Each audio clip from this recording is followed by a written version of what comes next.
Hi mga ka-landsticks, so kanami gid sang aga ko sa kanduni kay Falls gid. So amo na ni ang time sa pagbuto. Kay aga pa kami yan namahaw sila ni Mayor. Kag ang ako niya manghod. Hambalya gakatol ko na iya nga kamot. Di hambalya mo na ni Goro.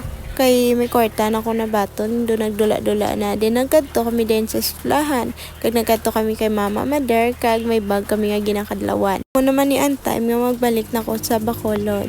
So gahulat ko sang sere samtang nagsakay na ko, nakita ko si nanay nagapatuyo. Kagamuni kag gutok ang sere. So bisan kay ginutok kakadlaw ko gyapon no, malipayon kuya daan.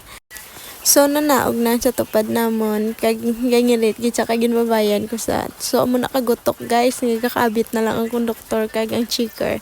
So feel at home kami guys samtang gasakay. So may nagpara guys, sambalan ko waay na kay gutok na. O diba gatulog pa si manong driver. So kaluoy sa amon konduktor ginuhaw, ahay naghapit sa tubig. Sa mula